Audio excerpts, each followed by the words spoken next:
Bismillahirrahmanirrahim. Assalamualaikum warahmatullahi wabarakatuh.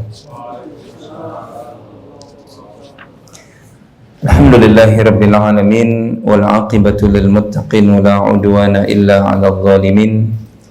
Wassalatu wassalamu ala sayyidil mursalin nabiyina Muhammadin wa ala alihi wa ashabihi wa man tabi'ahum bi ihsanin ila yaumiddin.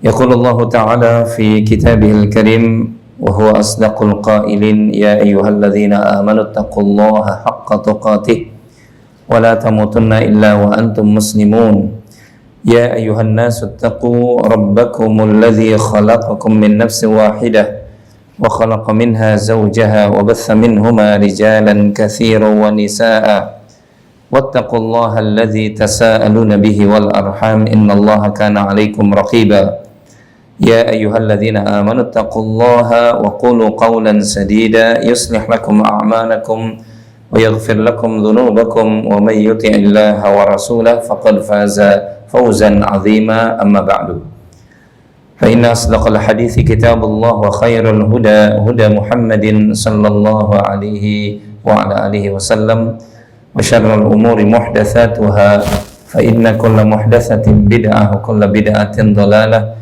وكل ضلالة في النار اللهم علمنا ما ينفعنا وانفعنا بما علمتنا وزدنا علما رب اشرح لي صدري ويسر لي أمري واحلل عقدة من لساني يفقه قولي اللهم آمين. Hadirin hadirat ikhwan wal akhwat rahimani wa rahimakumullah.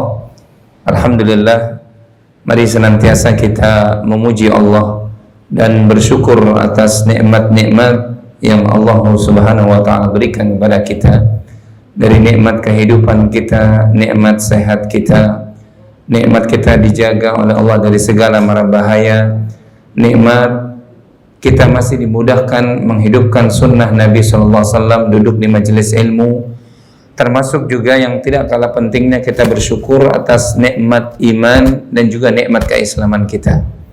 Karena dengan dua nikmat itu Allah memudahkan ibadah-ibadah kita. Terlebih lagi sekarang kita hampir masuk di pertengahan bulan Sya'ban, di mana kalau kita melihat hadis dari Aisyah radhiyallahu taala anha bahwasanya Nabi SAW tidak pernah dilihat oleh para sahabat lebih sering berpuasa daripada bulan ini. Itu menunjukkan pelajaran kepada kita bahwasanya baginda kita sallallahu alaihi wasallam ketika mau masuk bulan Ramadan malah semakin mengencangkan ibadahnya. Nah, ini unik nih. Kenapa demikian Ustaz? Kenapa unik? Karena kebanyakan justru kita baru memulai Ramadan atau baru kita memulai ibadah ketika Ramadan masuk. Betul atau tidak? Padahal Nabi kita SAW dan diikuti oleh para salaf kita, mereka justru memulai Ramadan itu jauh sebelum Ramadan datang. Itu kenapa kemudian disebutkan oleh para salaf kita, para ulama salaf kita, 6 bulan sebelum datangnya bulan Ramadan mereka senantiasa berdoa, Allahumma barik lana fi Sya'ban, Allahumma barik lana fi Rajab wa ballighna Ramadan. Ya Allah, berkahilah Sya'ban kami, berkahilah Rajab kami, dan sampaikanlah kami kepada bulan Ramadan. Kita jadi ngerti karena mereka 6 bulan sebelum datangnya Ramadan mereka justru berdoa kepada Allah agar umurnya dipanjangkan bisa bertemu dengan bulan Ramadan. Dan yang kedua, mereka isi itu bulan-bulan sebelum Ramadan dengan semakin mengencangkan ibadahnya kepada Allah. Begitu yang diajarkan oleh Rasul kita sallallahu alaihi wasallam. Maka kaum muslimin wal muslimat yang dimuliakan oleh Allah Subhanahu wa taala, tuntunan di antara sekian banyaknya tuntunan ketika kita mau masuk bulan Ramadan, yang pertama jelas kita memperbanyak ibadah. Bukan justru baru memulai nanti ibadah tersebut di bulan Ramadan, tidak. Bukan kemudian kita baru puasa Ramadan, enggak. Sebelumnya kita sudah biasakan puasa-puasa sunnah. Karena kata para ulama, puasa itu kan ada dua. Ada yang wajib dan ada yang Yang sunnah. Yang wajib pun disebutkan oleh para ulama kita ada karena sebab zamannya, karena sebab waktunya, termasuk Ramadan besok. Karena Ramadan diwajibkan oleh Allah karena datang di bulan apa? Yang keberapa? Dalam kalender Hijriah, bulan Ramadan. Nah, ini karena ngajinya 2 bulan sekali, jadi lupa gitu. Bulan yang ke-9. Itu karena waktunya, maka dia wajib. Dalam artian karena waktu bulan Ramadan, disebabkan karena itu datangnya bulan Ramadan, maka apa? Ada kewajiban puasa. Ya ayyuhalladzina amanu kutiba alaikumus siyam. Kata-kata kutiba maknanya adalah furido. Wahai orang yang beriman, diwajibkan. Kutiba alaikum ay furido alaikum. Diwajibkan atas kalian. Jadi bulan puasa atau puasa Ramadan itu hukumnya wajib. Siapa yang meninggalkan dengan sengaja, dia berarti apa? Berdosa. Walaupun tentu wajibnya di sini perlu dirinci. Ya, bagi seorang muslim yang berakal, kemudian apa? Yang mukim, yang sehat, kan gitu, tidak gila. Itu jelas tuh. Kalau kemudian ada seorang muslim, dia kemudian sehat, dia mukim lagi, itu kan, dia nggak puasa, maka dia mempertanggungjawabkan dosanya di hadapan Allah. Tapi kalau kemudian ada beberapa hal yang disebutkan dalam dalil, boleh seseorang tidak puasa. Ya orang kafir ya nggak boleh puasa, jelas, nggak ada apa, nggak ada catatannya. Kemudian orang gila ya nggak wajib berpuasa. Anak-anak nggak wajib berpuasa. Orang yang sedang safar pun tidak wajib berpuasa. Ya kan gitu. Faman kana minkum maridun aw ala safarin fa iddatum min ayyamin ukhar. Maka barang siapa yang sedang marid, sedang sakit, atau aw ala safarin, dalam kondisi apa? Safar, maka dia boleh mengganti di hari-hari yang lainnya. Begitu pula yang ketiga, wa 'alal ladzina yutiqunahu fidyatun ta'amu miskin. Orang yang sudah apa? Sudah tua, sudah sepuh, enggak kuat lagi berpuasa, maka dia membayar apa? Fidyah. Boleh dia tidak berpuasa. Lihat bagaimana Allah Subhanahu wa taala walaupun telah mewajibkan kita puasa, tapi tetap memberikan kelembutannya kepada kita. Itu tadi bentuk-bentuk kelembutan Allah Subhanahu wa taala datang kepada kita, beberapa rukhsah, tidak boleh tidak puasa bagi orang-orang atau golongan-golongan tertentu sebagaimana yang tadi sudah disebutkan. Maka kembali kepada bahasan kita, menyambut Ramadan, tuntunannya kita sering meningkatkan ibadah kita kepada Allah. Mulai dari sekarang kita puasa-puasa sunnah, Senin Kamis, gitu ya. Kemudian puasa Saum Daud, kemudian puasa Ayyamul Bid, kemudian ya puasa sunnah yang lainnya. Kita iringi itu supaya nanti pas Ramadan kita nggak kaget lagi dengan ibadah puasa. Nah, betapa banyak orang yang baru memulai puasa pas di Ramadan kaget dia, ya. Kaget apanya? Mentalnya kaget, perutnya juga ikut kaget. Hari pertama baru puasa, baru jam 10 perutnya udah keroncongan. Karena nggak dibiasakan puasa-puasa sunnah sebelumnya, ya. Begitu pula dengan ibadah yang menyertai Ramadan yang lainnya. Contohnya membaca Al-Quran. Jadi mulai dari sekarang kita menghatamkan Quran. Jangan sampai pas Ramadan saja baru buka Quran. Ramadan baru buka Quran, dan Quran baru dibuka pas di bulan Ramadan 1 tahun sekali. Seandainya Quran ini bisa bicara langsung kepada kita, misalnya kita akan malu itu. Kalau dia mengatakan, masa engkau baru baca aku, membuka aku pas Ramadan datang. Padahal kata Al-Imam Ibnu Rajab Al-Hambali dalam kitab beliau, disebutkan bahwasanya justru bulan Ramadan bulan kita menuai pahala, memetik hasil. Nah, kapan kita menanamnya? Bulan-bulan sebelumnya. Jadi Ramadan bukan saatnya kita baru nanam, bukan, tapi Ramadan pada saatnya nanti kita kita menuai, kita memetik begitu pahalanya. Makanya Nabi SAW dalam riwayat Imam Bukhari dan Muslim mengatakan, syahrani yanqusani, ada 2 bulan yang tidak akan berkurang kebaikannya. Pada saat itulah, di bulan itu, di 2 bulan ini Allah Subhanahu wa taala memberikan begitu banyaknya kebaikan. Apa 2 bulan itu kata Nabi SAW? Syahrul Ramadan wa Dzulhijjah. Bulan Ramadan yang tidak pernah berkurang kebaikannya, yang ada terkesan bertambah terus, dan yang kedua Dzulhijjah. Kata Imam Ibnu Rajab, karena salah satu kebaikan Dzulhijjah karena ada perintah haji di dalamnya.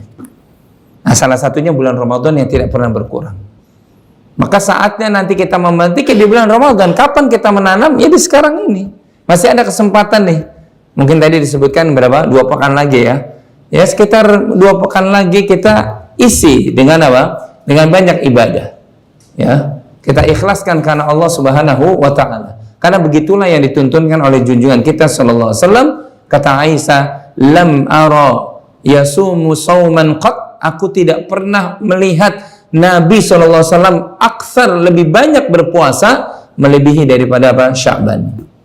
Melebihi daripada apa? Bulan Sya'ban ini. Artinya Nabi sering berpuasa di bulan Sya'ban. Walaupun kata para ulama hadis, maksud perkataan Aisyah di situ, Nabi tetap tidak melebihi jumlah dari bulan Ramadan. Karena tidak ada kewajiban puasa yang ditentukan oleh Allah selama 1 bulan kecuali apa? Bulan Ramadan. Cuma Nabi lebih sering berpuasa. Ya, di bulan Sya'ban ini lebih sering puasa dibandingkan bulan-bulan yang lainnya. Ya.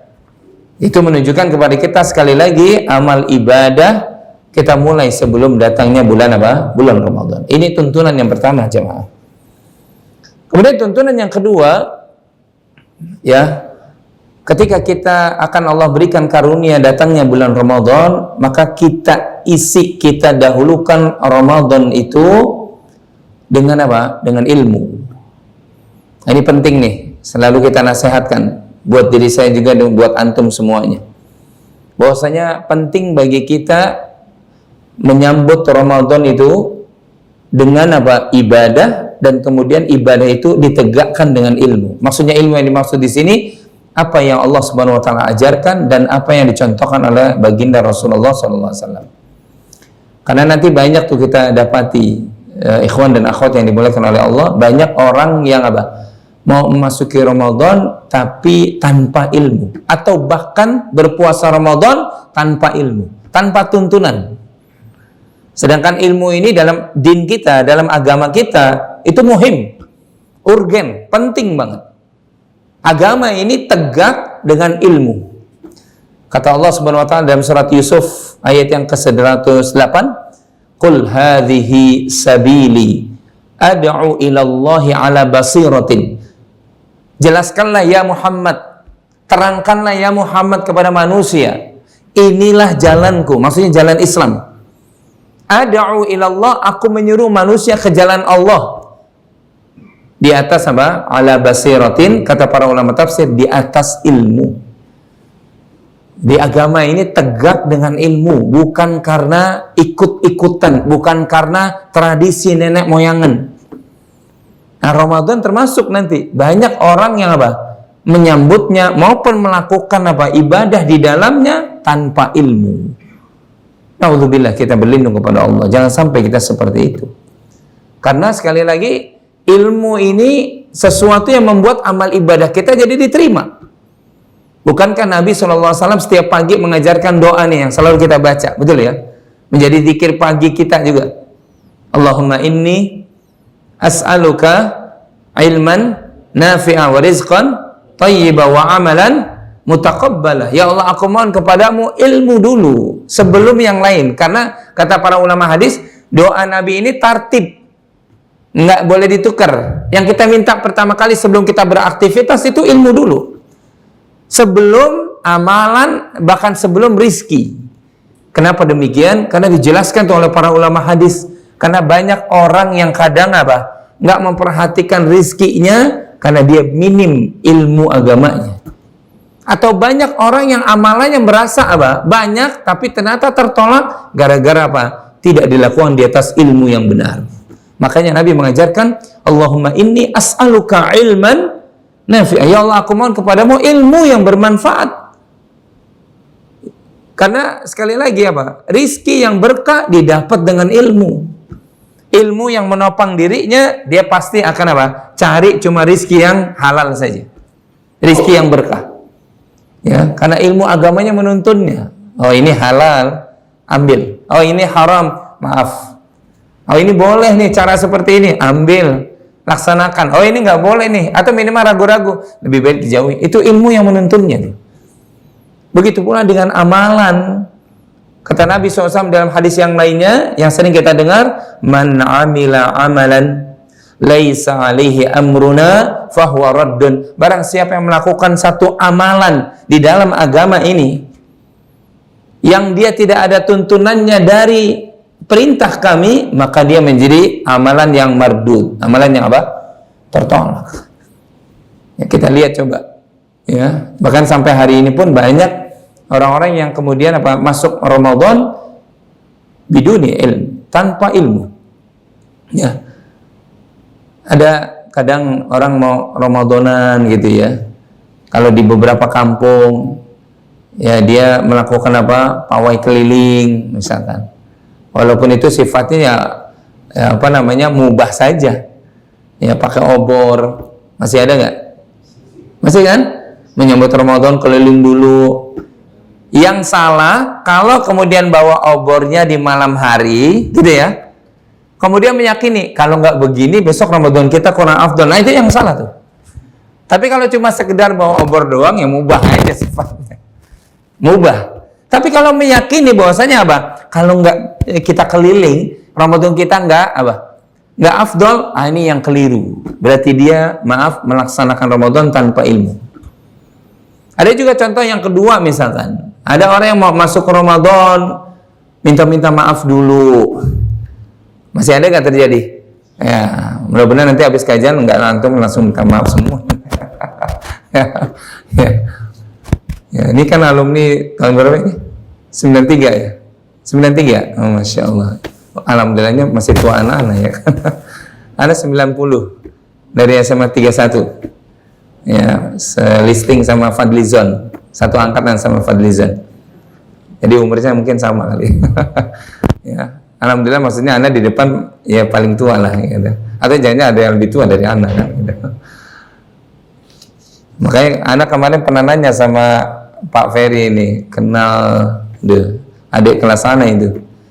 Waktu di IKIP Jakarta, Sahroni, lulusan sini. Ada yang kenal nggak?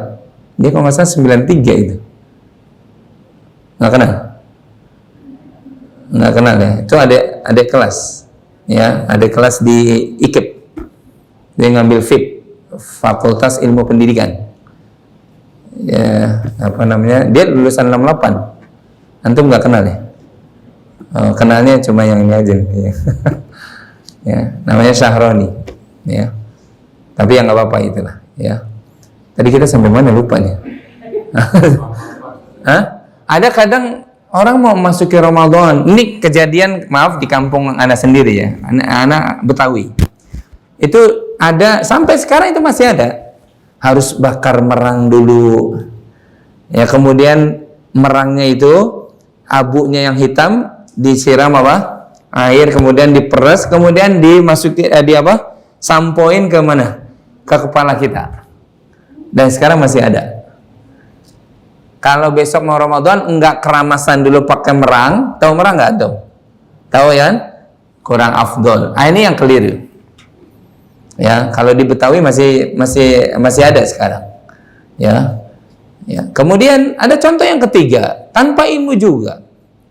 Ya, mau masuk Ramadan harus mandi bareng, dan sekarang Masya Allah hotel-hotel memfasilitasi, bahkan Allahul Musta'an, hotel-hotel itu memfasilitasi, ya, bahkan apa ya istilahnya walaupun nggak nginep di situ bayarnya murah, yang penting bisa mandi bareng sebelum datangnya Ramadan. Kalau di Jawa itu ada yang namanya padusan. Siapa di sini yang Jawa? Hah? Yang Jawa ada istilah padusan, mandi bareng di kali, yang istri yang suaminya siapa main campur aja, ya. Untuk alhamdulillah Gucci dihancurin oleh Allah, ya kan. Diingatin sama Allah tuh kan. Ya biasa di situ, tempat situ yang lebar itu kemarin juga hancur tuh. Ya saya pernah tuh waktu kapan itu tahun berapa lupa, pernah lewat situ. Ya diingatkan oleh Allah karena apa? Terjadi kesyirikan kan gitu ya. Mandi bareng padusan. Padahal asal padusan itu, kalau kita baca sejarah itu, salah satunya di buku Api Sejarah 1 atau 2 saya lupa itu.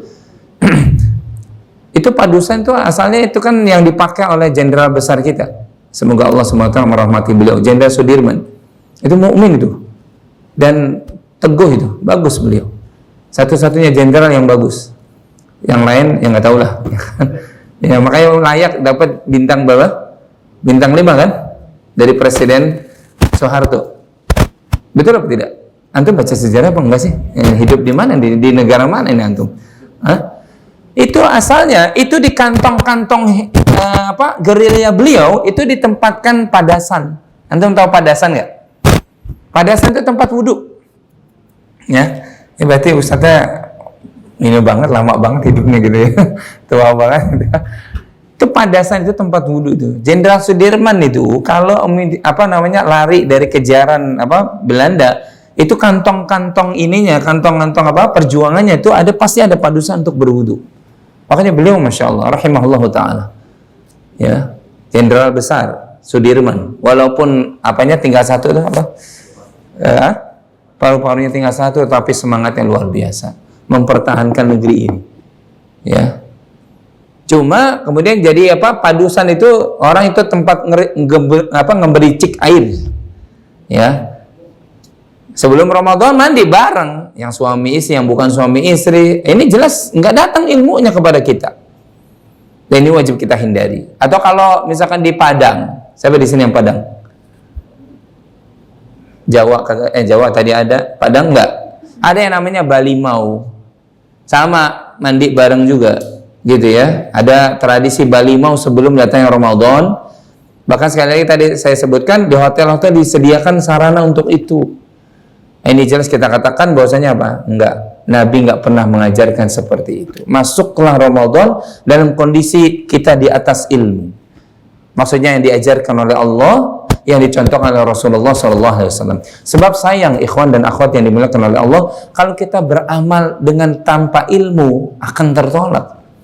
Tadi hadisnya dari Aisyah, man amila amalan laisa alaihi amruna fahuwa raddun, mardud, tertolak. Harusnya kan makbul.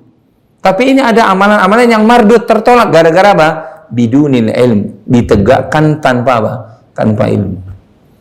Maka kita nasihatkan, ayo kita kembali buka kitab-kitab fikih para ulama tentang Ramadan, tentang ibadah Ramadan. Buka kembali, masih ada kesempatan kita buka kembali ilmunya. Apa yang membatalkan puasa, apa yang tidak membatalkan puasa, apa rukunnya puasa, kita buka lagi. Supaya Ramadan besok kita tegakkan dengan ilmu, dan itu tuntunannya begitu. Ya, banyak orang yang kemudian nggak tahu tentang ilmunya, dia sangka batal padahal tidak batal. Ada orang yang nanti nih Ramadan besok, ya, kalau subuh kita nggak bicarakan lah. Ketika zuhur dan asar, ya, dan ini kita alami sendiri, maksudnya di kampung kita, gitu ya, ya, itu kalau wudhu, ya, cuma sekedar ngusap bibir depannya doang, ya, tidak berkumur-kumur. Padahal berkumur-kumur tidak membatalkan puasa. Nabi SAW itu berkumur-kumur. Tapi ada orang kalau udah zuhur asar, akhirnya beginiin doang, ya. Nah, ini salah kaprah ini. Padahal Nabinya SAW berkumur-kumur, ya.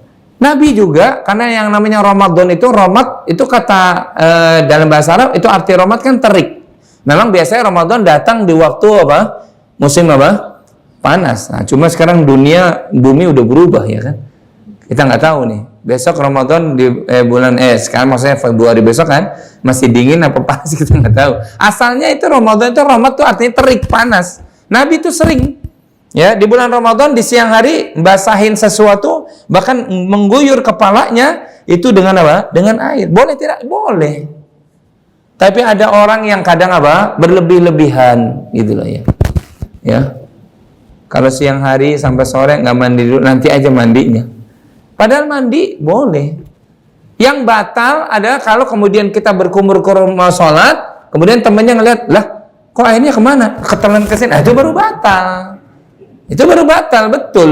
Adapun kemudian dia basah, dia jauf di rongga mulut, ya, di rongga mulut, di jauf kita, itu bagian dari karunia Allah yang mesti kita syukuri. Masya Allah, dari subuh kering tuh sampai berapa jam? Subuh ke zuhur berapa jam? Ya, sekitar berapa? 6, 7 jam gitu kan, kering. Allah kasih rahmatnya lagi, datang waktu zuhur, nabinya mengajarkan berkumur-kumur jadi basah. Alhamdulillah. Jangan ditolak karunia Allah. Sebagaimana tadi, jangan ditolak ketika kita lagi sakit, boleh tidak apa? Puasa. Boleh tidak puasa? Boleh. Ketika kita lagi safar, boleh tidak puasa? Boleh. Walaupun kita juga mendengar penjelasan para ulama, sakitnya sakit yang gimana. Kalau sakit cuma mikirin utang, ya tetap puasa. Sakitnya cuma bisul, tetap apa? Puasa. Tapi sakit yang berat, bed rest di rumah sakit, sakit yang apa? Harus minum obat, naudzubillah min dzalik tiap hari, sehingga dia nggak berpuasa, gitu ya? Nah, itu boleh. Tidak berpuasa. Safarnya juga berat banget, ya. Di pedalaman dia harus menggali dan seterusnya, sehingga tenaganya butuh banget. Boleh tidak puasa. Sama seperti tadi, karunia Allah Subhanahu wa taala. Berkumur-kumur jadi basah, ya Allah, nikmat banget. Yang nggak boleh, yang batal itu kalau kemudian ketelan, sengaja ketelan. Mandi juga boleh kita. Ya, kita lagi gerah misalkan di siang hari Ramadan, mandi boleh. Yang batal apabila kita guyur air, lidah kita ke depan, kemudian sebagian masuk, baru batal. Nah, itu. Jadi buka-buka kembali apa yang membatalkan puasa. Makan, minum dengan sengaja. Kalau nggak sengaja, batal apa tidak? Batal apa tidak? Enggak. Nah, ini kadang suka terjadi. Dan tadi kita udah jelaskan kenapa Nabi memulai ibadah sebelum datangnya Ramadan. Kalau umatnya justru pas Ramadan baru puasa. Sehingga baru hari pertama, hari kedua, ya, bangun tidur jam 9, dia langsung turun ke bawah buka kulkas. Karena kebiasaannya begitu, tiap hari kemudian sebelum Ramadan begitu kan? Coba kalau dimulaikan dengan puasa-puasa sunnah, insya Allah pas Ramadan dia biasa puasa. Nah, kalau ada orang yang begitu main buka saja, kemudian langsung diminum, tapi baru ingat, astagfirullahaladzim, ini kan lagi puasa, tadi udah udah sahur, ya nggak batal. Kenapa? Karena dia tidak sengaja makan, tidak sengaja, dia lupa maksudnya. Maka ya sudah, teruskan puasanya. Tapi jangan juga kemudian baru minum segini, ya kan? Ini kayaknya ada ini nih. Ada promosi juga kali ya. Baru minum, baru setengah, astagfirullahaladzim, puasa. Tapi setengah lagi tanggung mubazir, ya batal itu namanya. Ya, nggak ada istilah mubazir dalam hal meninggalkan maksiat. Nggak ada istilah seperti itu. Ya, langsung diletakkan, puasanya diteruskan. Ya. Jadi kita tahu mana yang membatalkan. Bertemu dengan pasangan, ya batal puasa. Kalau berhubungan, batal. Oleh karena itu dijauhkan. Cuma Allah masih sayang sama kita. Sampai Allah katakan, uhilla lakum lailatas siyamir rafathu ila nisaikum. Dihalalkan bagi kalian mendatangi istri-istri kalian di malamnya. Ya, coba kalau kita diwajibkan puasa, ya, masya Allah, termasuk dilarang ketemu dengan pasangan, masya Allah, pusing antum. Ya kan? Pusing apa enggak? Pusing lah, enggak ketemu pasangan. Tapi Allah masih lembut. Allah masih berikan rukhsah, malam hari dihalalkan, silahkan boleh. Tapi kalau siang haram hukumnya. Karena bisa bisa batal. Muntah dengan sengaja, ya muntah nggak sengaja, ya nggak batal. Muntah sengaja kemudian dia masukkan sesuatu ke mulutnya, ke kerongkongannya, sehingga dia jadi muntah, batal puasanya. Tapi kalau kemudian karena lewat sesuatu yang yang bau atau gimana sehingga dia jadi muntah, ya nggak batal. Nah, ini sekali lagi ilmunya nyampe kepada kita. Buka lagi penjelasan para ulama tentang fikih puasa. Apa sunnah-sunnahnya yang kadang-kala banyak di antara kaum muslimin meninggalkan sunnah di bulan Ramadan. Banyak orang yang kemudian alhamdulillah puasa Ustaz sebulan alhamdulillah. Qur'annya dibaca, nah itu nggak pernah dibaca. Padahal tilawatil Qur'an bagian dari sunnah, ya, yang tidak boleh ditinggalkan, bagian dari sunnah. Isi Ramadan kita dengan menghatamkan Quran, mentadaburi Al-Quran, membaca Al-Quran. Kita kadang suka malu, ayatnya kan jelas tuh. Di antara rangkaian ayat-ayat puasa kan bukan sekedar surah Al-Baqarah 183 saja. Ya ayyuhalladzina amanu kutiba alaikumus siyam tadi, bukan. Tapi rangkaian puasa itu ada 5 ayat. 183, 184, 185, 186, 187. Selesai itu baru. Dan itu semua ibadat telah dijelaskan oleh Allah yang menyertai bulan Ramadan di 5 ayat tersebut.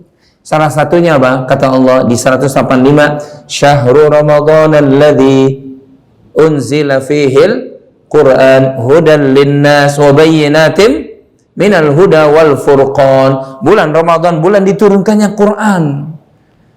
Seakan-akan kalau bahasa gampangnya Allah ingin mengatakan, tuh Al-Quranmu, petunjukmu aku turunkan di bulan Ramadan. Maka baca itu, pelajari itu, tadaburi itu, amalkan itu Quran. Kalau kemudian hanya orang berpuas diri dengan apa? Udah, yang penting puasa, berarti dia nggak memahami ilmunya, ya, nggak mengisi hari-harinya dengan apa? Baca Quran, hatam Quran, mentadaburi Quran, berarti dia hanya mengetahui, oh puasa hanya puasa doang Ramadan, ya. Nah yang seperti ini rugi jemaah, ya. Kenapa kita jadi ngerti ya kalau kita baca sejarah sampai imam besar kita di Indonesia ini kan mazhabnya kebanyakan mazhab apa? Syafi'i. Imam Syafi'i, Muhammad bin Idris Asy-Syafi'i, itu kalau masuk Ramadan, kata Imam Az-Zahabi dalam kitab beliau yaitu Imam Syafi'i menghatamkan Quran 60 kali. Sering kita dengar. Berarti sehari berapa kali? 2 kali. Ada di antara kita, saya aja belum pernah selama Ramadan 60 kali. Ada di antara kita yang sudah 60 kali? Ya. Masa push up aja bisa 60, tapi hatam Quran nggak bisa. Masa kita lari bisa 60 kilo, tapi hatam Quran kok nggak bisa? Imam Syafi'i, Masya Allah, 60 kali 1 bulan. Berarti sehari berapa kali hatam? 2 kali. Kerjaannya apa tuh Ustaz? Baca Quran. Tapi jangan kemudian kita seakan-akan cari alasan. Ustaz tahu nggak, Imam Syafi'i itu zamannya belum seperti zaman kita. Kesibukannya belum seperti kesibukan kita. Nah, ini cari alasan nih berarti. Apa Imam Syafi'i nggak cari nafkah? Cari nafkah. Tapi kenapa beliau bisa hatam Quran? Karena beliau faham bahwasanya apa? Ramadan ini tempat menuai pahala, memetik hasil. Ya, faham tuh beliau. Dan Ramadan ini, kenapa bulan Ramadan dikatakan oleh para ulama memiliki keutamaan kemuliaan? Salah satu kemuliaannya adalah karena di dalamnya diturunkan apa? Al-Quran. Wahyu yang pertama turun itu di bulan apa? Ramadan. Walaupun pada saat itu syariat puasa belum ada. Di bulan Ramadan. Quran turun di bulan Ramadan jemaah. Maka kalau kita muliakan Ramadan dengan membaca Quran, berarti kita apa? Faham ilmunya. Ya. Sunnah memang iya. Orang yang nggak, misalkan orang yang puasa tapi nggak baca Quran, puasanya sah apa ditolak? Sah, betul. Tapi sayangnya dia meninggalkan keutamaan. Nah ini juga sebagai koreksi saja. Kebanyakan kita memaknai sunnah hanya sekedar dari sisi ilmu fikih. Yaitu sunnah perkara yang apabila dilakukan apa? Kalau ditinggalkan tidak berdosa. Kalau begitu nggak apa-apa dong Ustaz, nggak baca Quran, orang nggak berdosa. Padahal sunnah harusnya kita rubah. Sunnah itu kalau dilakukan dia mendatangkan pahala, meninggikan derajat, mendatangkan ampunan. Kalau ditinggalkan kita rugi. Jadi bukan soal kemudian apa ditinggalkan nggak apa-apa, nggak berdosa gitu. Sayang kalau kemudian kita masuk Ramadan nggak pernah hatam Quran, minimal sekali aja. Makanya kenapa sebelum masuk Ramadan kita coba bikin rencana, gitu ya, bikin rencana. Saya mau hatam Quran. Kalau sekali gimana hitungannya? Kalau 2 kali gimana hitungannya? Ya, berapa waktu yang harus saya sediakan untuk Al-Quran? Kan ada itu, sudah dijelaskan oleh para ulama kita, kan gitu ya. Tinggal kita laksanakan aja. Mau berapa 6 kali hatam ada rumusnya dan seterusnya, tapi minimal sekali saja kita hatam Quran. Alhamdulillah yang bicara, alhamdulillah beberapa kali hatam kalau masuk bulan Ramadan sebagai sebuah motivasi saja. Walaupun 60 belum pernah memang. Ya, 60 belum pernah kita. Tapi Imam Syafi'i itu luar biasa. Yang kedua, kenapa ya berkaitan dengan Quran ini? Dalam sejarah disebutkan seorang imam besar Madinah, Imam Malik Di antara 4 mazhab itu ada mazhab Hanafi, mazhab Maliki yang kedua. Ada mazhab Syafi'i dan mazhab Hambali. Kenapa Imam Malik kemudian menutup majelisnya, majelis hadisnya ya? Ketika ditanya, wahai Imam, kenapa engkau menutup majelis hadismu? Kata Imam Malik, simpel, karena aku ingin konsentrasi bulan Ramadan dengan ini. Dan ternyata beliau mengajarkan kepada kita, memang orang tuh kalau bermuamalah dengan ini, itu pasti dijadikan mulia. Ya, makanya ada nasihat tuh dari seorang ulama, saya lupa namanya itu, Syekh siapa itu. Kalau antum menyediakan waktu saja, setiap kali satu duduk. Nanti insya Allah di bulan Ramadan, insya Allah sempat banget tuh, sempat. Kalau sekarang mungkin belum lah ya. Satu kali duduk 2 jam saja baca Quran. 2 jam saja, nggak berhenti 2 jam baca Quran, kemudian dilakoni lebih dari 2 pekan. Lebih dari 2 pekan komitmen terus. Duduk bersama Quran 2 jam, duduk bersama Quran 2 jam, lebih dari 2 pekan. Coba lihat perubahan dalam kehidupan Anda, kata beliau. Dan memang benar. Siapapun atau apapun yang berinteraksi dengan Quran jadi mulia. Ramadan itu menjadi mulia salah satu sebabnya karena di dalamnya diturunkan apa? Al-Quran. Malaikat Jibril menjadi pemimpinnya para malaikat di alam malaikat sana, itu karena apa sebabnya? Karena Jibril membawa Al-Quran kepada Muhammad SAW. Yang ketiga, Nabi Muhammad SAW menjadi Sayyidul Anbiya, pemimpinnya 125.000 para nabi dan rasul. Kenapa? Salah satu sebabnya apa? Karena turun kepada beliau SAW apa? Al-Quran. Dan satu kaum, kata Nabi, hadis dari Umar ibn Khattab, kata Nabi SAW, innallaha yarfa'u aqwaman bihadzal kitab wa yada'u akharin. Allah akan mengangkat kemuliaan satu kaum dengan sebab kitab ini, dan Allah akan merendahkan satu kaum yang lainnya juga dengan sebab ini. Kata Nabi SAW. Artinya, siapa saja yang berinteraksi atau apa saja yang berinteraksi dengan Quran pasti jadi mulia, demi Allah. Besok ada kesempatan untuk kita di bulan Ramadan, 1 bulan penuh. Suatu saat jangan sampai Quran kita ini apa? Menjadi apa? Saksi keburukan di hadapan Allah. Karena apa? Ya Allah, terserah engkau. Ini si fulan, boro-boro aku ditadaburi, dibaca pun nggak pernah, dibuka pun nggak pernah. Pengen kita kan Quran menjadi apa? Hujjah, menjadi apa? Pembela bagi kita. Bagaimana bisa menjadi pembela kalau nggak pernah dibaca? Nah, besok ada kesempatan yang kita mulai dari sekarang ini. Kita apa? Baca terus Quran. Dan demi Allah, pahala membaca Quran aja itu udah ada pahalanya. Apalagi sampai apa? Mengamalkannya. Apalagi sampai menghafalnya. Di antara keutamaan lain yang berinteraksi dengan Quran, datang kepada kita hadis ketika Nabi mengatakan apa? Kepada para penghafal Quran, Iqra wartaqi. Bacalah engkau dan naiklah kedudukanmu di surga. Iqra wartaqi. Ya. Bacalah Al-Quran dan naik kedudukan. Setiap kali ini penghafal Quran membaca nanti di hari kiamat, kedudukan di surga itu semakin naik. Dan kata Nabi SAW, kedudukanmu sampai akhir ayat yang engkau baca. Nah, kalau kemudian ada orang yang hafal Quran 30 juz, suruh baca, ya, naik kedudukannya. Setiap 10 juz naik kedudukannya, setiap 10 juz naik kedudukannya, sampai akhir dia 30 juz, maka kedudukannya tinggi.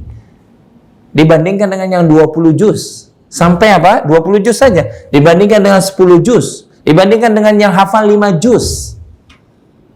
Ya. Makanya kalau misalkan dulu kami masuk di Libya itu, syaratnya kan harus hafal Quran minimal 5 juz. Ya, minimal apa? 5 juz. Itu bagus. Ya. Mudah-mudahan di antara antum yang punya sekolah harus bersyarat juga itu. Bagus itu. Ya. Siapa di sini yang punya lembaga pendidikan? Acung? Ada? Coba kriteriakan guru di sini syaratnya hafal minimal 5 juz misalkan. Bagus itu. Bagus. Ya. Atau mungkin siapa di sini yang punya perusahaan, karyawan di sini syaratnya 1, hafal minimal 2 juz misalkan. Bagus itu. Ya. Tapi kayaknya jarang kali ya ada perusahaan begitu. Hah, Pak Ferry? Ada nggak ya? Jarang ya. Kalau maksudnya yang punya itu muslim, jarang gitu kan. Nah, antum-antum ini kalau punya perusahaan nanti gitu kan, syarat masuk jadi karyawan di sini coba dites dulu. Nah, gitu. Coba baca Quran. Nah, tesnya nggak usah ilmu yang lain deh, tes itu dulu aja. Ya. Atau tes tentang apa? Agamanya. Anda dulu pernah kerja, ya, yang nggak usah disebutin lah perusahaannya. Tapi penasehat syariahnya itu Dr. Muhammad Hidayat yang sekarang ada di Majelis Ulama di Bank Mandiri beliau, Dr. Andes Muhammad Hidayat itu. Dulu penasehat syariah kami di perusahaan. Itu masya Allah unik ini perusahaan. Yang ditanya ketika pegawai itu mau kerja, ditanya apa dulu? Salat ada berapa? Yang kamu lakukan salat berapa? Kalau dia nggak bisa jawab, udah langsung, ya udah silakan digorengan makan aja setelah itu pulang. Ya. Kalau dia bisa jawab tentang rukun Islam, kemudian ditanya lagi, Quran, bisa baca Quran? Bisa Pak, coba bacakan. Jadi gitu deh. Saya nggak tahu di perusahaan lain masih ada atau enggak gitu. Kalau ada bagus ini. Ya. Kalau udah baca Qurannya bagus, ditanya hafalannya punya apa enggak? Itu masya Allah bagus itu. Kalau antum punya lembaga pendidikan atau apalah, ya. Saya juga di lembaga pendidikan yang saya punya, namanya Rumah Tahfiz Amal Mulia. Itu kami jadikan syarat itu. Guru-guru yang mengajar, yang sekarang ada sekitar 54 guru, itu kami syaratkan itu. Ya, harus dia bisa baca Quran dengan tartil, punya syahadah, punya bukti syahadahnya, kemudian dia punya hafalannya. Kalau enggak, ya mohon maaf. Ya, harusnya segala sesuatu sekarang di zaman yang penuh dengan fitnah ini, kalau bisa patokan utama kita itu agama. Betul apa tidak? Ya, antum nih, kalau nggak salah ini kan lulusan tadi 93 ya. Berarti udah ada yang punya cucu belum? Hah? Wow, belum. Anak-anak kita nih, ya, tapi sudah ada yang punya mantu belum? Udah ya? Ada apa belum? Ada yang belum sama sekali? Hah? Ada yang belum kan? Coba antum tetapkan itu, agama jadi patokan. Kalau datang, kita punya anak misalkan perempuan, datang laki-laki yang mau melamar, kita tanya dulu tentang agama. Jangan kebanyakan orang tua di luaran sana nanyanya, kamu kesini naik apa? Naik Mercy, tante, checklist ya kan, ya kan? Kamu kesini apa namanya? Emang berani-beraninya mau ngelamar kerja di mana? Di BI, masya Allah basah itu checklist ya. Enggak, kalau bisa datang kepada mau punya hajat kepada anak kita, tanya dulu rukun Islam itu ada berapa yang dijelaskan oleh Nabi. 7 kali tante ya. Oh 7 bagus ya kan? Ya udah minum dulu setelah itu pulang. Langsung ditolak aja udah. Ya. Soal pekerjaan dunia belakangan. Nanyanya agama dulu. Ya, kamu kalau sholat subuh jam berapa? Biasanya 6:30 tante. Bagus. Yang begini mau apa? Mau membimbing anak saya, udah langsung ditolak, dicoret aja. Tanya tuh kalau bisa. Nih, antum kan insya Allah masih ya muda-muda lah, termasuk yang muda lah ya kan. Lulusan 93. Apa namanya? Kalau datang, jadikan tolak ukur itu agama kita. Udah saatnya ini. Zaman penuh fitnahnya luar biasa. Makanya Nabi mengajarkan kepada kita, Allahumma aslih lana dinana. Atau dalam bahasa kita sendiri, Allahumma aslih li dini. Ya Allah, perbaiki untukku urusan agamaku dulu. Alladzi huwa ismatu amri. Yang dengan agama itu terlindungi semua urusan kita. Dunia kita terlindungi dengan urusan agama kita. Kalau agama kita baik, insya Allah rizki kita dijaga, keluarga kita, pasangan kita dijaga. Dan itulah makna hadis yang lainnya ketika Nabi SAW mengatakan kepada seorang anak muda, Abdullah ibnu Abbas, ya gulam, u'allimuka kalimat, wahai anak muda, aku hendak mengajarkan beberapa pelajaran kepadamu. Apa pelajaran pertama yang disebutkan oleh Nabi? Ihfadzillah, jagalah siapa? Jagalah Allah. Yahfadzka. Kalau engkau menjaga Allah, pasti Allah akan menjagamu. Itu kata para ulama, hadisnya luar biasa itu. Maksudnya menjaga Allah apa? Jaga syariat agama ini. Pasti Allah akan menjaga kehidupanmu. Jaga sholat-sholatmu, pasti Allah akan menjaga rizkimu. Jaga sholatmu, pasti Allah akan menjaga lingkunganmu. Itu udah pasti itu. Cuma kebanyakan sekarang di zaman sekarang itu, masya Allah, agama nomor sekian. Agama itu nomor apa? Sekian. Padahal harusnya agama di zaman penuh dengan fitnah ini jadi tolak ukur utama dulu. ngaji, makanya ngaji, ya, duduk di majelis. Jangan sampai majelis kosong, masjidnya bagus, tapi apa? Nggak ada isinya. Kan banyak itu. Anak tadi baru kajian pagi subuh itu. Ada yang 17 hari di Aceh, karena memang bawa bantuan. Ya karena tapi ini bukan promosi maksudnya ya, takutnya ntar promosi. Muslim Biker pimpinan Ustaz Subhan, saya kebetulan penasehat Bekasi, itu nggak sekedar bergerak dalam hal yang sifatnya bikeran saja, tapi sosial pun kami lakukan di Muslim Biker Indonesia, di MBI. Itu tadi beliau cerita 17 hari di Aceh itu, Masya Allah. Dan ada ciri khas utama Ustaz, kata beliau nih, ya anak MBI Bekasi, ada ciri khas utama di Aceh itu, masjidnya gede-gede. Siapa sini yang Aceh? Tunjuk tangan. Ya, antum mau Jawa semua ini ya. Jadi Jawa tunjuk tangan, di Gedean Padang kagak ada tunjuk tangan. Aceh nggak ada ini? Hah? Nggak ada. Aceh itu kata beliau itu masjidnya dibangun gede. Musolanya sana Ustaz, masjidnya kita di Jakarta. Musolanya sana, di sini masjid. Apalagi masjidnya. Dia salah satu keunikan Aceh, salah satu keunikan. Tapi yang sholat beberapa. Aneh ya. Padahal Aceh itu dalam sejarah terkenal sebagai kota serambi Mekah. Walaupun mukanya nggak seperti Mekah, gitu. Mukanya seperti IPB kan. Tahu antum IPB ya? Tahu nggak IPB? Kalau kita bawa jamaah umrah kan hati-hati tuh orang IPB tuh ya kan. India, Pakistan, Bangladesh. Bukan lulusan IPB, bukan. Kebanyakan yang berulah di sana kan IPB tuh. Kalau nggak India, Pakistan, Bangladesh gitu kan. Kebanyakan gitu kan. Itu muka-muka Aceh kan kebanyakan IPB, ya kan? Kalau nggak seperti kayak Bangladesh, ya kan? Atau kayak India. Tapi jarang yang Mekah, kan gitu kan. Jadi Masya Allah, janganlah. Duduk di majelis ilmu. Masjid penuhi dengan kajian. Ya, kajian. Supaya apa? Agama ini tegak dengan ilmu. Jangan sampai karena ikut-ikutan. Udah Ramadan puluhan tahun, tapi kemudian ilmu tidak datang kepada kita. Sayang. Ya, mesti kita baca lagi sekali lagi apa? Fikih-fikihnya puasa. Yang batal ya batal, yang nggak batal ya nggak usah ragu. Donor darah kalau kuat ya nggak batal, bekam kalau kuat nggak batal, kan gitu kan? Banyak orang yang kemudian ekstrim, ya silakan dia kalau mau donor darah. Tapi kata para ulama dalam kondisi dia fit, silakan, nggak apa-apa. Tapi kan keluar itu darah, yang nggak ada hubungannya keluar darah. Itulah ya, keluar darah aja ketika sholat nggak batal kok. Walaupun dalam beberapa mazhab cuma sekedar makruh, ya. Apalagi puasa silahkan, tidak mengapa. Jadi makanya kemudian apa? Ilmu itu perlu kita kita baca berulang-ulang supaya kita tahu gitu. Dan ilmunya menyatakan, salah satu ilmunya menyatakan bahwasanya puasa dimulai dengan ru'yatul hilal. Ilmu datang kepada kita. Kata Nabi, sumu li ru'yatihi wa aftiru li ru'yatihi. Kalau kita mau mulai puasa besok dengan ru'ya, bukan dengan hisab. Adapun hisab itu menguatkan saja. Tapi jangan sampai berapa bulan sebelumnya sudah menetapkan Ramadan nanti jatuhnya tanggal sekian. Belum. Kenapa? Karena ulil amri kita belum menetapkan ru'ya. Yang benar ru'ya. Karena Nabi mengajarkan begitu. Tapi zaman sekarang kan udah canggih Ustaz, gitu ya. Yang diawali jangan itu dulu. Kalau memang udah canggih, yang diawali adalah ru'yah dulu.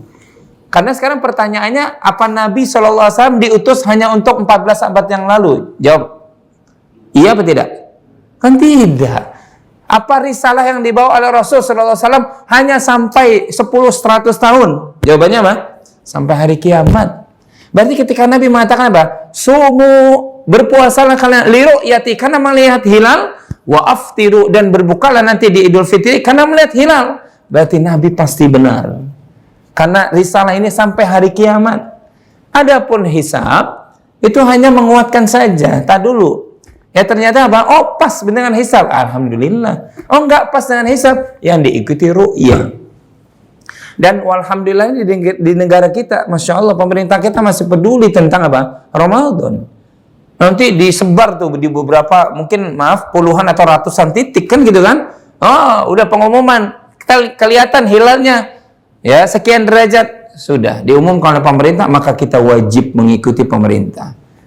Ya. Jangan sampai kita menyelisihi. Nah, di negara kita kadang masih banyak yang suka mengikuti nafsu. Ada di beberapa daerah itu. Saya lupa itu di mana itu. Kita nggak usah sebutkan lah. Puasanya yang penting hari Rabu. Ada kan? Lebarannya nanti hari Rabu. Walaupun dia pakai pakai sorban yang dililit-lilit, Masya Allah, jenggotnya juga tebal, udah menetapkan puasa pokoknya hari Rabu. Dari mana dalilnya? Puasa itu memulainya dari ru'yah, melihat bulan. Cuma yang terjadi selisih para ulama adalah apakah ketika satu negara sudah melihat ru'yah, sudah melihat hilal, maka semua negara wajib berpuasa? Nah, itu selisih para ulama. Ya, Syekh Albani rahimahullah ta'ala mengatakan iya, kalau satu negara Saudi sudah melihat, maka semua negara ngikutin. Kenapa? Sudah lihat hilal.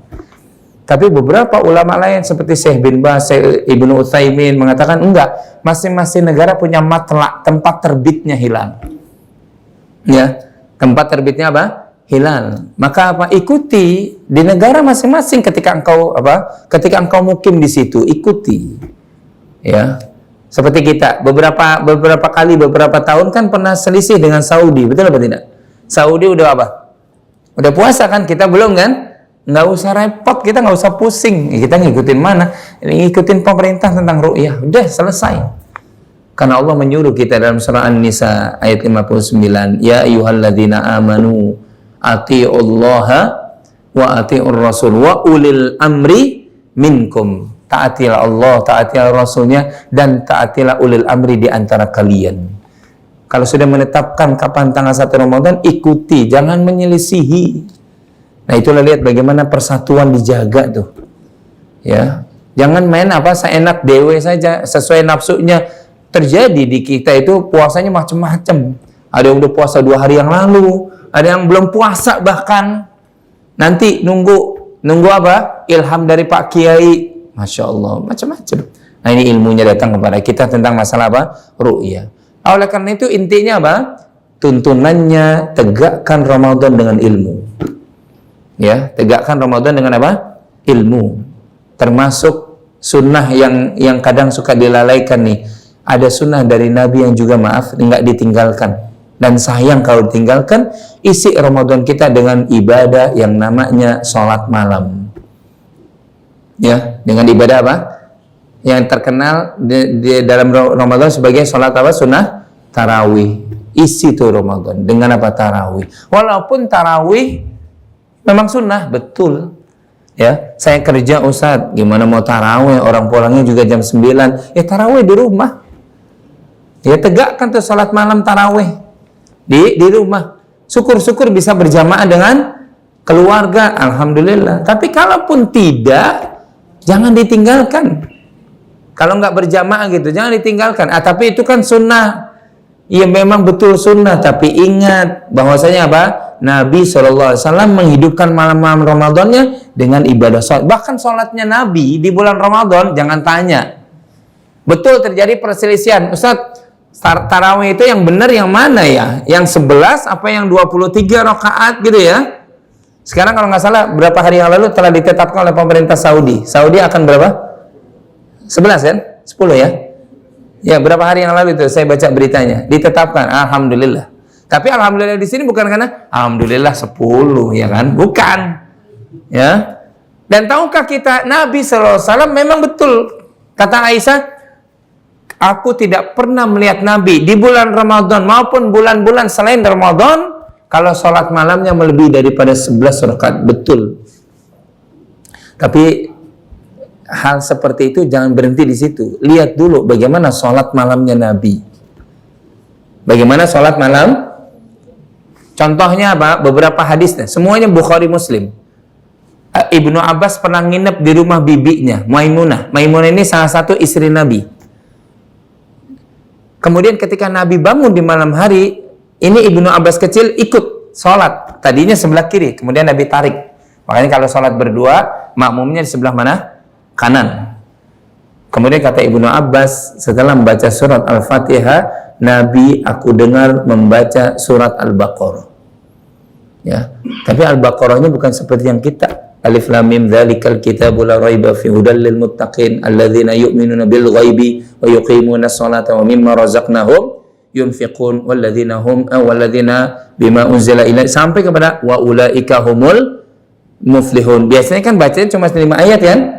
Setelah itu ruku. Enggak, Nabi baca Al-Baqarah 1 sampai 286. Ya, kata Ibnu Abbas, ruku nih. Masalahnya pinggang udah pegel banget nih. Dengkul udah apa? Goyang-goyang. Nabi melanjutkan dengan surat Ali Imran. Berapa ayat? 200 ayat. Ya, jadi Nabi sholat malamnya itu. Makanya kenapa Nabi cuma 11 rakaat? Dan ini dijelaskan oleh Syekhul Islam Ibnu Taimiyah dalam kitab beliau. Kita nggak usah berantem soal jumlah rakaat. Karena Nabi hanya mengatakan sholatul lail mathna mathna. Sholat malam itu dua. Maksudnya dua rakaat, salam, 2 rakaat, salam. Fa'idha khiftas subha. Kalau engkau lagi sholat malam khawatir datang waktu subuh, maka tutuplah walaupun dengan 1 apa? Witir. Kata Syekhul Islam Ibnu Taimiyah, Nabi nggak menyebutkan jumlah rakaatnya. Nabi tidak menyebutkan jumlah apa? Rakaatnya. Artinya seandainya kata beliau Nabi masih dikasih waktu subuh digeser, pasti Nabi masih berdiri. Itu Nabi kita tuh. Sampai-sampai dalam hadis yang lainnya wajar ya kalau para sahabat ngeliat Nabi itu kakinya sampai apa? Bengkak-bengkak. Kata Aisyah, ya Rasul, sudah ya Rasulullah, engkau udah dijamin surga, kenapa kalau engkau sholat kakimu sampai bengkak-bengkak? Apa jawaban Rasulullah? Afala aku minal minas syakirin. Tidak bolehkah aku menjadi hamba yang abdan syakura, hamba yang pandai bersyukur? Itu syukurnya Nabi dengan sholat. Bengkak kaki Nabi itu. Kalau kita sholat bengkak karena ada asam urat. Betul atau tidak? Ya, bengkak kita, tapi karena asam urat yang kita belum diobati. Kalau Nabi, Masya Allah, lama berdirinya. Oleh karena itu, ya, mau 11, mau 23, bahkan di zaman Imam Malik kalau kita baca sejarah 36 rakaat. Ya, ada gak di masjid-masjid kita 36? Kagak ada. Yang ada justru berapa? 23. Silahkan. Jangan kita berdebat tentang masalah itu. Yang kita perdebatkan kalau ada orang sholat 23 rakaat 4-6 menit. Nah itu baru. Di mana tuh? Di Jawa sono kan gitu kan? Allahu Akbar, Allahu Akbar, Allahu Akbar, bismillah, Allahu Akbar. Ada kan videonya kan? Itu baru tuh. Jelas kita katakan tidak sah. Kenapa? Ya tidak tumakninah. Masa sholat 23 rakaat cuma 6 menit kurang gitu kan? Nggak, mustahil itu. Harusnya apa? 11 rakaat 1 jam, cukup. 2 jam, bagus. Ya kan? 11 rakaat. Apalagi yang 23 rakaat berapa? 1,5 jam, itu bagus. 3 jam bagus karena jumlah rakaatnya panjang dan bacaannya pun panjang. Itulah Nabi SAW. Kata Umar ibn Khattab, dahulu kami bersama Nabi itu sampai ada yang pakai tongkat, dia bertanaan tongkat saking lamanya itu. Saking lamanya sholat malamnya. Nah kalau kita kan memang udah banyak apa? Dimudahkan dimudahkan kita. Ya, kalau Nabi kalau sholat malam dulu, Masya Allah, dari mulai ba'dal isya sampai menjelang apa? Menjelang sahur. Nah kalau kita masih dimudahkan, dan itu udah sepakat para ulama sampai hari kiamat bahwasanya sholat tarawih itu boleh 2, boleh setelah isya persis, atau yang kedua boleh di sepertiga malam, tergantung pilihan saja. Nah cuma rata-rata kita sholat tarawihnya kapan? Antum pernah nggak sholat tarawih dari hari pertama di sepertiga malam? Ada yang acung? Kalau Ustaznya pernah beberapa kali.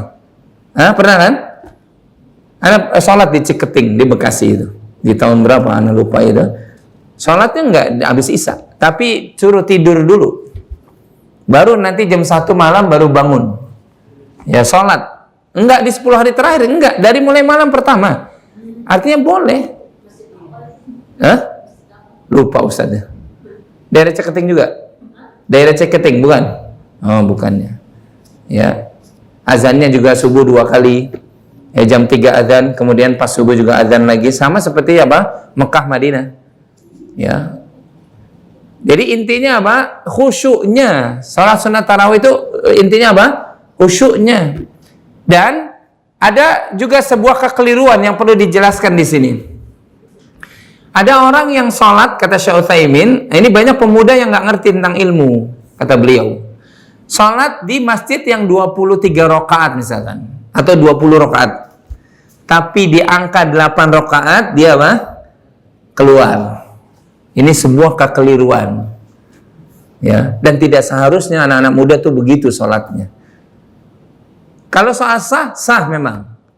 Ya, sehingga dia bawa witirnya di mana? Di rumah kan? Sah memang, tapi bisa memunculkan beberapa hal yang tidak diinginkan bersama. Salah satunya menyelisihi sunnah. Kenapa demikian? Dia ketika 8 rakaat bersama imamnya, dia keluar kan gitu, menyelisihi sunnah. Sunnah nabinya apa? Kata Nabi SAW, ya, man shalla ma'al imam hatta yansharib. Siapa yang berdiri sholat bersama imam sampai imam selesai, perhatikan. Sampai imam apa? Selesai. Itu Nabi yang mengatakan, kutibat lahu sholatul lailah, maka dicatat baginya sholat semalam suntuk. Tuh lihat. Ya, sunnahnya begitu. Sholat bareng imam sampai imam apa? Selesai. Bukan di tengah-tengah. Ini menyelisihi sunnah satu. Yang kedua, bisa muncul kata Syekh Utsaimin, praduga-praduga fitnah terhadap apa? Terhadap dakwah juga. Orang pasti bertanya.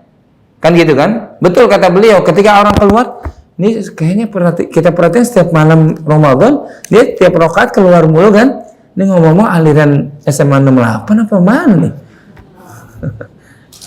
Ini aliran apa nih? Muncul praduga-praduga, dan harusnya itu ditutup. Dengan cara apa? Ikuti imam sampai selesai. Imamnya selesai sampai witir, ikuti sampai witir. Itu baru kita dicatat sholat semalam apa tadi? Semalam suntuk. Oleh karena itu, besok ini ada kesempatan loh kita. Ada kesempatan, ada catatan pahala sholat semalam suntuk bersama imam. Syaratnya bersama imam selesai. Sekarang, jujur, yang berani angkat tangan. Siapa yang mampu sholat dari habis maghrib sampai waktu subuh? Nggak pernah berhenti. Silakan tunjuk. Tapi besok ada pahala semalam suntuk. Bagaimana tidak Allah lembut kepada kita, menyediakan pahala besar. Betul apa tidak? Jangan tinggalkan sholat tarawih. Jangan tinggalkan sholat tarawih. Nah, bagaimana kalau orang yang sholat tarawih karena pekerjaannya dia di rumah, yang nggak dapat pahala tadi? Cuma sholat tarawihnya sah. Ada pahalanya? Ada. Oleh karena itu, walhamdulillah di negeri kita biasanya kalau Ramadan biasanya kerja pulangnya apa? Lebih apa? Lebih awal. Lebih awal kan? Syukuri. Jangan kemudian nongkrong-nongkrong dulu. Pulang ke keluarga. Sholat Isya berjamaah dan sholat tarawih. Lakoni terus begitu. Jangan mentang-mentang pulangnya alhamdulillah Ramadan, ya nikmat banget, dan pulangnya jam 4 gitu kan. Kumpul dulu sama teman, buka dulu sama teman. Jangan balik ke rumah. Antum kan semua udah punya pasangan ini. Ada yang masih jomblo? Musibah. Ya? Hah? Masih ada? Hah? Ya kan lulusan 93 masa belum nikah ya kan? Ya. Pulang. Mau ngejar apa? Ngejar buka bareng sama keluarga. Oh ya Allah, nikmat banget. Betul kan? Kemudian apa? Berjamaah bersama kaum muslimin, sholat sunat tarawih. Antum mohon tuh sama Allah, ya Allah, ya jadikan semua sholat malam-malam Ramadan bisa sholat sunat tarawih bersama imam. Karena apa? Ada kesempatan dicatat sholat semalam suntuk. Silahkan, ana aja nggak kuat. Kalau disuruh sholat terus dari mulai habis maghrib, kan malam dalam agama kita itu mulainya kapan? Habis maghrib kan? Maghrib kan? Sampai dengan apa? Waktu fajar antum berdiri terus sholat terus, nggak ada yang mampu. Tapi ternyata umat ini diberikan apa? Pahala yang luar biasa oleh Allah. Kesempatan lewat lisan Rasulnya, man qama ma'al imam, siapa yang berdiri bersama imam di malam Ramadan hatta yansharif, sampai imam selesai, maka apa? Dia dicatat sholat semalam suntuk. Maka jangan remehkan sholat sunnah tarawih. Ya, jadikan itu agenda rutin yang tidak boleh ketinggalan. Kalau ketinggalan, sayang itu. Ya, mintalah kepada Allah. Oleh karena itu, bahasan kita yang ketiga, tuntunan berikutnya sebelum datang Ramadan, sering-sering kita berdoa. Tadi seperti para salaf mengajarkan apa? Allahumma barik lana fi Sya'ban, Allahumma barik lana fi Rajab, wa balighna Ramadan. Ya Allah, berkahi Rajab kami, berkahi Sya'ban kami, dan berikan kesempatan kami sampaikan kepada Ramadan. Berdoa. Karena umur tidak ada yang tahu, ikhwan dan akhwat sekalian. Nggak ada yang tahu apakah kita besok sampai Ramadan atau tidak. Kita minta berdoa. Allahumma ya Allah, sehatkan kami. Ya Allah, sampaikan kami merasakan berkahnya Ramadan bersama keluarga. Ya Allah, jadikan Ramadan ini Ramadan yang paling terbaik dibandingkan tahun-tahun sebelumnya. Ya Allah, kami mudahkan untuk bisa berumrah di Ramadan. Doa. Ya, jangan sampai kita besok Ramadan ya. Ya, insya Allah mampu kita besok nyampe. Belum tentu. Belum tentu. Minta. Ya. Kenapa Nabi SAW mengajarkan doa yang bagus nih? Insya Allah antum hafal semua. Allahumma a'inni. Ya, dia diem. Allahumma a'inni ala dzikrika wa syukrika wa husni ibadatik. Ya Allah, tolong hamba. Tuh lihat tuh, bahasanya bagus banget Nabi. Ya Allah, bantu hamba. Untuk berzikir saja kita butuh bantuan Allah. Karena demi Allah ada orang yang Masya Allah fasih banget, fasohah dia. Dia kalau di mimbar luar biasa ngomongnya, tapi untuk berzikir nggak pernah. Untuk sekedar mengucapkan Subhanallah, atau mengucapkan Alhamdulillah, Jazakallah, Jazakillah, nggak pernah. Padahal kalau dia di mimbar di depan forum luar biasa fasohahnya. Tapi karena dia nggak minta tuh sama Allah, nggak dimudahkan lisannya berzikir. Ya, Allahumma a'inni ala dzikrika wa syukrika. Banyak orang yang nggak dimudahkan oleh Allah bersyukur. Padahal Masya Allah, apapun bisa ladang bersyukur kita. Tapi banyak orang yang kemudian apa? Dia nggak mudah bersyukur. Bawaannya kurang aja. Ya, makanya kita minta tuh, ya Allah tolong hamba, bantu hamba agar menjadi hamba yang bersyukur. Dan yang ketiga ini, ala husni ibadatik. Ya Allah, tolong hamba, bantu hamba agar bisa ihsan dalam ibadah, agar ibadah hamba yang terbaik. Ya, kita minta tolong, kita berdoa, ya Allah, bukan sekedar panjang umur sampai merasakan Ramadan, tapi apa? Ya Allah, bantu hamba bisa tuntas puasanya seperti sunnah nabimu. Bisa menuntaskan sunnah-sunnah puasanya. Minta sama Allah. Jangan sombong kita. Oh biasa udah 30 tahun saya berpuasa, sehat kok. Belum tentu. Belum tentu. Makanya kita minta, berdoa. Dan tahukah kita, ikhwan dan akhwat yang dimuliakan oleh Allah, menutup dari kajian kita, ini sampai jam berapa Mas Ferry? Menjelang zuhur ya? Oh, kirain tadi sampai maghrib. Enggak ya? Bukan. Sampai menjelang zuhur berjamaah ya. Baik. Ini baru jam 11.23 ya. Beribadah yang baik itu kita minta tolong sama Allah Subhanahu wa taala. Jadi jangan sampai kemudian kita merasa diri kita itu pasti mampu Ramadan udah tiap tahun begitu, enggak. Kita minta tolong sama Allah, berdoa. Tahukah kita di antara rangkaian ayat puasa Allah tempatkan di 186-nya ibadah di bulan Ramadan yang tidak boleh ditinggalkan. Termasuk sekarang ini. Kita hidupkan terus. Kata Allah dalam surat Al-Baqarah 186-nya, rangkaian ayat puasa tuh, yang 5 tadi. Ya. Kata Allah apa? Wa idza sa'alaka ibadi anni fa inni qarib. Dan apabila hamba-hambaku bertanya kepadamu yang tentang diriku, kata Allah, jawab saja, aku ini qarib, aku ini dekat. Ujibud da'watad da'i idza dan. Aku mengabulkan setiap permohonan hamba yang berdoa kepadaku. Allah tempatkan ibadah ini, ibadah doa di rangkaian ibadah puasa. Seakan-akan Allah ingin mengatakan apa? Tuh, besok engkau masuk bulan Ramadan, jangan lupa maksimalkan doamu kepada aku. Gitu. Dan Nabi menegaskan, Ada 3 doa la turat yang tidak ditolak oleh Allah. Salah satu yang tidak ditolak apa? Yaitu doanya doa us-shaim hatta yuftir. Doanya orang yang sedang berpuasa sampai dia berbuka. Itu dikabulkan oleh Allah, tidak ditolak. Makanya isi Ramadan kita besok dengan apa? Dengan banyak berdoa.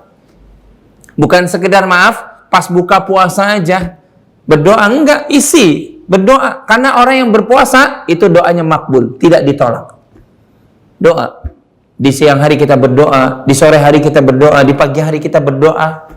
Ketika kita berbuka juga kita berdoa. Zahabat dhama'u wa batallatil uruq wa thabatal ajru insyaallah. Kalau kita minta sama Allah pasti dikabulkan oleh Allah. Ud'uni astajib lakum. Berdoalah kalian, pasti akan aku apa? Kabulkan.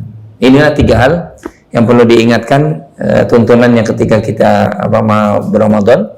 Sekali lagi Ramadan kita, mudah-mudahan kita berdoa kepada Allah tahun ini lebih baik daripada tahun-tahun yang lalu nih. Mudah-mudahan Allah senantiasa menyehatkan fisik kita, badan kita, menyehatkan keluarga kita, menyehatkan iman kita, menguatkan iman dan Islam kita, dan memudahkan segala ibadah yang Allah SWT perintahkan kepada kita. Allahumma amin. Mungkin ada yang ingin ditanyakan, kita buka forum tanya jawab. Masih ada kesempatan, insyaallah. Sengaja.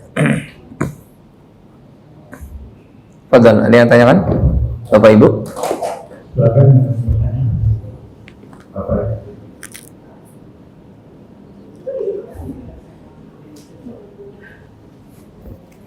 Kalau nggak ada, alhamdulillah Ustaz bisa pulang duluan, ya kan? Silakan, ada yang bertanya?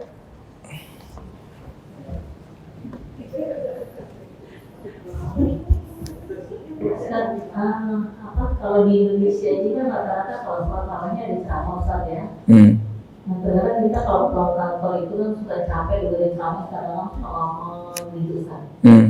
Nah, kalau misalnya kita datang untuk sholat tarawihnya habis sholat isya, apakah masih dapat pahala itu, Ustaz? Apakah memang harus dari sholat isyanya gitu? Kalau dari sholat isya kan berarti kita lagi dari ceramahnya ya, Ustaz. Jadi kita datang setelah kita sholat isya gitu, Ustaz. Untuk tarawihnya aja. Tayyib. Barakallahu fiik. Yang pertama tentu ada keutamaan sholat berjamaah, kan gitu ya. Ya, dan Nabi katakan sholatul jamaah tafdulu ala sholatil fadzi bi 27 wa 20 darajah. Sholat berjamaah itu nilainya 27 kali derajat daripada sholat sendiri. Nah, sayang kalau kemudian kita lewatkan pahala tersebut, pahala berjamaah. Ya, pahala berjamaah kita tinggalkan. Walaupun khusus untuk wanita, bolehkah dia sholat di rumahnya? Boleh saja, boleh. Ya, tidak mengapa. Maksudnya sholat isyanya ya gitu ya, misalkan. Boleh saja, tidak mengapa. Karena wanita, sekali lagi kata Nabi apa? Buyutuhunna khairul lahunna. Rumah-rumah mereka, kamar-kamar mereka lebih baik bagi mereka, bagi wanita ya. Akan tetapi memang kekhususan di bulan Ramadan, kalau kita ambil, insya Allah dapat pahala yang lebih tinggi, yaitu pahala sholat berjamaah yang nilainya 27 kali apa? Derajat bersama kaum muslimin. Berarti apa? Kita diajarkan untuk, ya kalau misalkan bisa isya berjamaah lebih bagus. Adapun soal ceramah memang tidak istilahnya tidak diharuskan. Ya, tidak diharuskan. Ya, kebetulan di masjid kita ada ceramahnya, ya sudah, ambil aja pelajaran ilmunya. Renungkan, jadi nasihat buat kita, niatkan ke situ. Mungkin selama ini kalau kita capek atau malas dengar ceramah, boleh jadi karena tekad kita kurang kuat. Boleh jadi ya, bukan menuduh yang bertanya. Boleh jadi. Coba kalau kemudian, Masya Allah, saya pengen dapat ilmu ya. Mudah-mudahan jadi apa? Nggak ngantuk. Artinya mudah-mudahan nggak ada perasaan jadi males nih, nyompainya kira-kira ceramah juga setengah jam, 1 jam gitu kan. Dan yang ceramah pun kalau bisa apa, tahu diri juga, ya. Artinya itu hanya tambahan. Maksudnya tambahan untuk kebaikan, mumpung kaum muslimin lagi kumpul, gitu kan? Diberikan nasihat dari Quran maupun dari hadis, silahkan boleh. Cuma ya tahu waktulah. Ya, misalkan cuma berapa? 10 menit saja, silahkan, nggak apa-apa. Tapi jangan sampai ceramahnya 1 jam, sholatnya cuma 20 menit. Nah ini kebalik. Harusnya sholatnya lebih apa? Tadi sudah digambarkan Rasulullah kalau sholat tarawih, sholat malamnya apa? Lama berdirinya, bukan ceramahnya, tapi sholatnya yang lama. Sholatnya yang lama. Sebagaimana kayak khutbah Jumat, itu kata Nabi, orangnya khutbahnya sebentar, tapi sholatnya lama, menunjukkan kefakihan ilmunya. Tapi kan kebanyakan sekarang khutbahnya apa? Panjang, sholatnya cuma 5 menit. Khutbahnya 30-40 menit. Ada yang begitu kan? Ada. Nah ini harusnya diberikan nasihat. Ya, Ustaz boleh ceramah, tapi ya mungkin 5, 7 sampai 10 menit aja Ustaz. Cukup. Karena jamaah memang mungkin kalau malam kan ya habis pulang kerja capek gitu kan. Ya kata Nabi juga memperhatikan makmumnya. Supaya dia memperhatikan ada yang sakit, ada yang lemah, ada yang lelah. Sehingga salat tarawihnya kalau bisa tetap khusyuk. Tapi ceramahnya memang jangan kelamaan.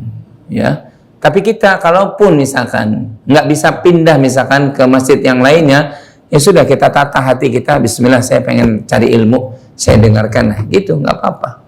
Ya, mudah-mudahan dengan cara seperti itu azam kita, tekad kita semakin semakin kuat dan kita nggak ngantuk. Kalaupun ngantuk ya silakan nggak apa-apa.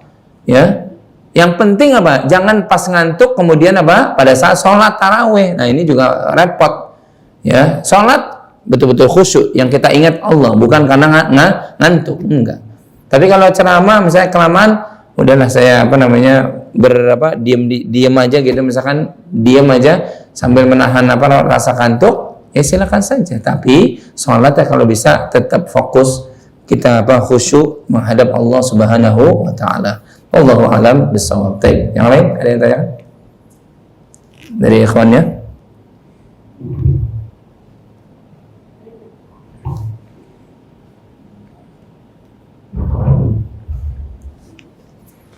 Ada yang tanya kan?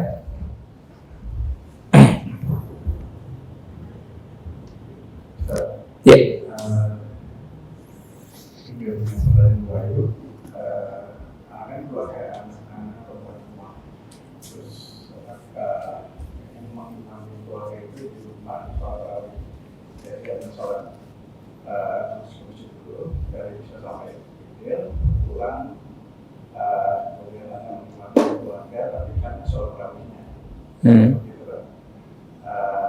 Kan boleh nah itu apakah istilah itu tetap mendapatkan pahala sholat bersama sholat walaupun cuma hanya sholat tarawih saja.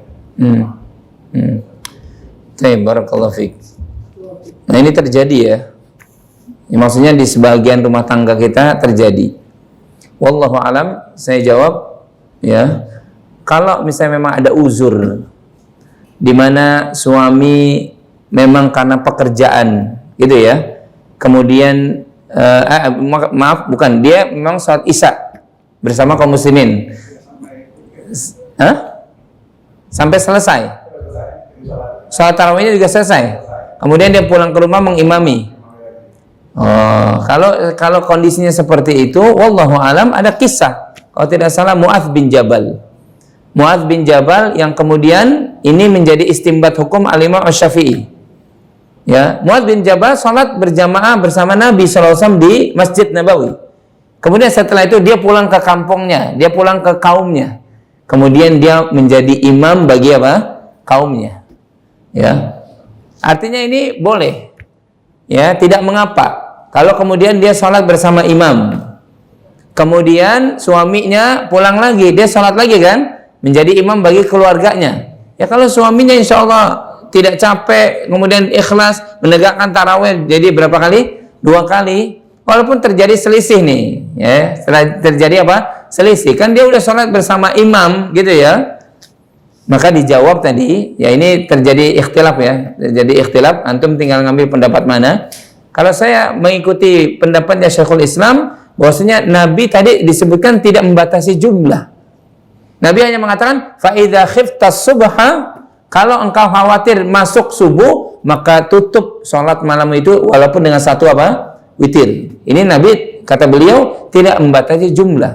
Nah kalau kita berdasarkan keterangan ini, maka antum kemudian mengimami keluarga sebagai imam sholat tarawih gitu ya, maka insya Allah yang di belakang apa? Dia dapat pahala berjamaah bersama apa? Bersama imam. Bersama apa? Imam.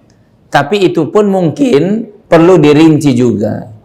Syukur-syukur kalau keluarga antum bisa datang ke masjid bersama antum, nggak ada halangan, nggak ada uzur, maka saya lebih condong ini yang pertama dulu dilakukan. Tapi kecuali kalau kemudian maaf ada ibu yang nggak bisa berangkat, misalnya di rumah, kemudian apa ada yang jagain juga, otomatis apa dia tidak bisa berangkat, antum jadi imam, mudah-mudahan itu jadi tambahan kebaikan buat antum.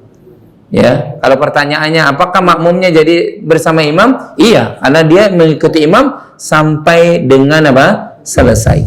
Cuma mudah-mudahan sih tidak menjadi sebuah kebiasaan.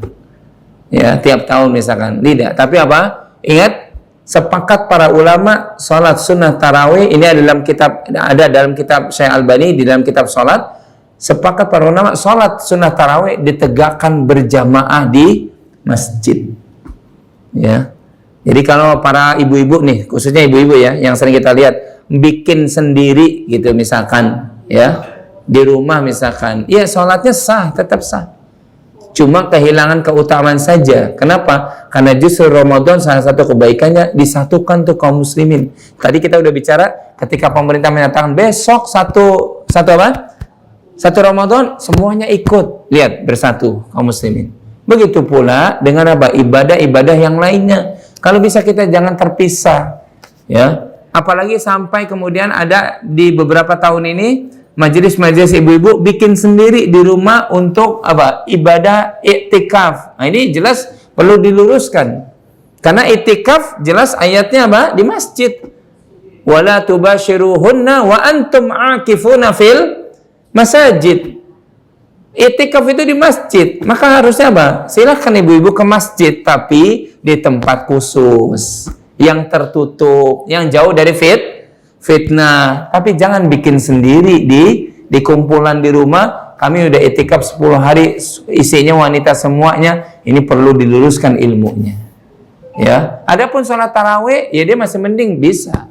Ya, kalaupun dia kemudian apa mau ibu-ibu ini diajak supaya sholat sunnah tarawih selama 1 bulan, silakan saja. Tapi adapun lebih utamanya adalah dia ke masjid, tapi dengan catatan tetap menjaga dari fitnah.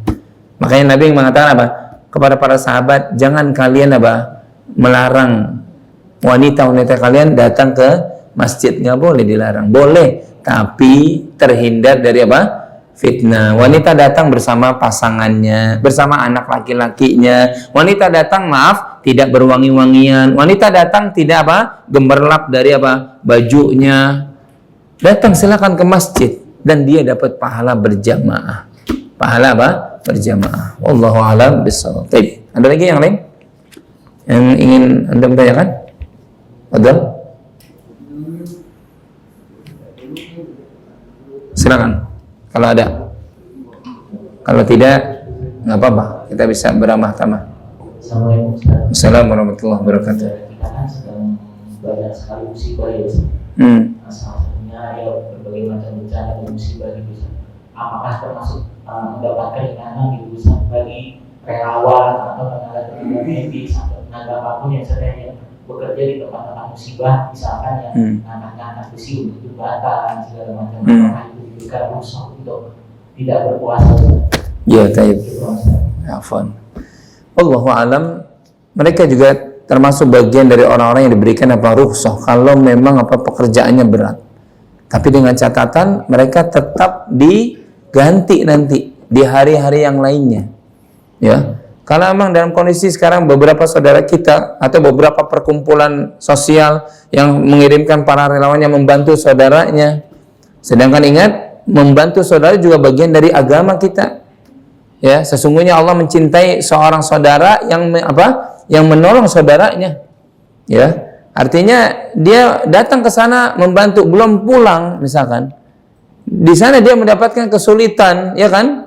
Karena memang apa? Menyelamatkan nyawa orang di sana juga jauh lebih penting. Maka dalam kondisi yang memang betul-betul apa? Darurat, dia berat pekerjaannya, harus ini dan itu. Apalagi di sana itu katanya lumpur sampai berapa meter, keras lagi. Itu kan air minim, bahkan hampir terkesan tidak ada. Pekerjaannya berat, membersihkan masjid, berapa masjid yang dibersihkan yang kena lumpur itu berat. Dalam kondisi seperti itu, kemudian dia tidak bermaksud untuk apa? Membatalkan puasa, ya dia boleh tidak berpuasa tapi diganti di hari-hari yang yang lainnya. Ya, dan itu telah dijelaskan oleh para ulama kita dalam kondisi darurat, sesuatu yang tadinya tidak boleh menjadi apa? Menjadi boleh. Ad-darurah tubihul mahdzurat. Kedaruratan membuat hukum yang tadinya tidak boleh menjadi apa? Menjadi boleh. Tapi dengan catatan, jangan lupa dicatat. Antum masih punya apa? Punya utang. Jangan kemudian apa? Minta nambah. Ini kan kerjaannya berat. Udahlah, nggak usah puasa aja. Ya, maksudnya bebas. Enggak, antum belum bebas. Tapi kalau antum puasa, ingat ayatnya, wa antasumu khairul lakum. Kalau antum dalam kondisi begitu tetap puasa, itu lebih apa? Lebih baik, lebih utama. Tapi kalaupun nggak kuat, masya Allah, bangun jembatan, ngangkat besi gitu kan, kemudian ngelas ini, ya Allah nggak kuat, Allahu alam, boleh mendapatkan rukhsah, antum batal, tapi catat di kalender, di handphone, Anda punya utang 1 dan seterusnya, ya. Karena sekali lagi ya kita terus mendoakan, mudah-mudahan ini sampai tadi pagi Anda tanya, udah selesai? Belum, masih jauh. Ya, beda dengan apa tsunami 2000 berapa? 4. Kalau dulu dunia internasional ikut membantu. Tapi sekarang kemampuan sendiri. Makanya terkesan agak lambat. Tapi kita doakan mudah-mudahan urusannya dimudahkan oleh Allah, saudara-saudara kita di sana. Wallahu a'lam bishawab. Yang lain? Ada yang tanyakan? Cukup 3 aja. Ustaz rasa cukup dulu, udah 11 hampir 45 ya.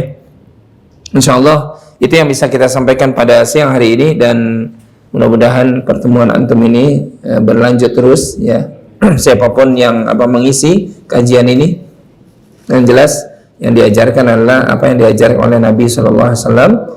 Antum ikuti, duduk di majelis, di tengah-tengah kesibukan kita, kalau bisa antum duduk ya, penuhi masjid ini dengan kajian-kajian keilmuan. Dan mudah-mudahan dengan cara seperti itu Allah Subhanahu wa taala bukakan pintu-pintu surga buat kita. Allahumma amin, sebagaimana sabda Nabi SAW. Ini yang bisa disampaikan oleh ustadznya. Yang benar itu hanya dari Allah. Kalaupun ada yang keliru, ada yang kurang, ada yang salah semata karena kedaifan ilmu yang ada pada diri saya, kita mohon ampunan dari Allah Subhanahu wa taala. Dan sekali lagi kita berdoa semoga Allah panjangkan umur kita dalam taat. Allah berikan kesempatan beribadah di bulan Ramadan dengan maksimal. Dan mudah-mudahan Ramadan tahun ini lebih baik daripada tahun-tahun sebelumnya. Allahumma amin. Subhanakallahumma bihamdika asyhadu an la ilaha illa anta astaghfiruka wa atubu ilaik. Wassalamualaikum warahmatullahi wabarakatuh.